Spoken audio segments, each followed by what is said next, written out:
গোটা বাংলাদেশ পারলে এখন জড়িয়ে ধরতো কুশল মেন্ডিসকে। আমার ভাই চিৎকারে পরম মমতায় আলিঙ্গন করত সবাই তাকে। তিনি একা হাতে দুটো দলকে নিয়ে গেলেন এশিয়া কাপের সুপার ফোরে। নিজেদের শঙ্কা উড়িয়ে বাংলাদেশের দুশ্চিন্তারও অবসান ঘটালেন 50 ছাড়ানো ইনিংস খেলে। ওপেনিং থেকে একেবারে শেষ অবধি তিনি টিকে রইলেন, সকল সমীকরণের অবসান ঘটিয়ে দলকে জেতালেন। শেষের ওভারে দুনিত ওয়ালে লাগে ম্যাচের মোমেন্টাম রীতিমতো তুলে দিয়েছিলেন আফগানিস্তানের হাতে। অবশ্য সেই মোমেন্টাম এক প্রকার কেড়েই নিয়েছিলেন মোহাম্মদ নবী। 5 ছক্কার 32 রানের শেষ ওভারটি আফগানদের বিশ্বাসের পালে লাগিয়েছিল হাওয়া। ততক্ষণে হালকা দুলে গেছে লঙ্কা দ্বীপের প্রলয় তরী।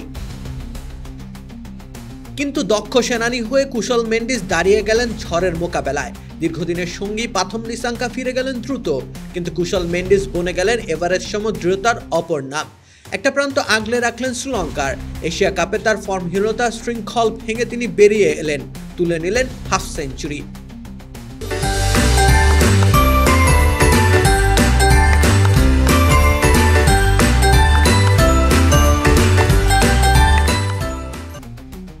তিনি জানতেন আফগানদের স্পিন আক্রমণের বিপক্ষে ব্যাট করা হবে ভীষণ কঠিন।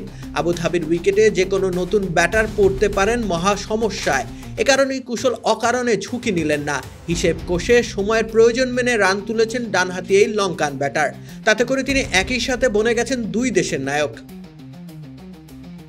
তার 52 বলে খেলা 74 রানের ইনিংসের কল্যাণে 8 বল বাকি থাকতেই শ্রীলঙ্কা টপকে গেছে 170 রানের লক্ষ্যমাত্রা। 10-4-এর ইনিংসে তিনি একটিও ছক্কা মারেননি, তবুও তাকে বিন্দুমাত্র মনে হয়নি আগ্রাসনহীন। এতে করে শ্রীলঙ্কা অপরাজিত থেকেই কেটেছে সুপার 4-এর টিকিট, সেই সাথে বাংলাদেশকে সঙ্গী করেছে তারা। নাগিন ডান্স, টাইমড আউট, কত শত দ্বৈরথ উত্তাপ ছড়িয়েছে মাঠের ক্রিকেটে। তবুও সাকিব আল হাসান শ্রীলঙ্কাকে বন্ধু বলেই আখ্যায়িত করেছিলেন। দাসন সানাকাও তাতে সম্মতি জানিয়েছিলেন। বিপদের মুখে কুশল মেন্ডিস বন্ধুত্বের পরিচয়ই দিলেন। হাস্যরসের পালা চুকিয়ে অন্তত বাংলাদেশ সুযোগ পেল সুপার 4-এ। এই সুযোগের সর্বোচ্চ ব্যবহৃত টাইগারদের কাছ থেকে প্রত্যাশিত। রাকিব হোসেন রুম্মান, খেলা 71।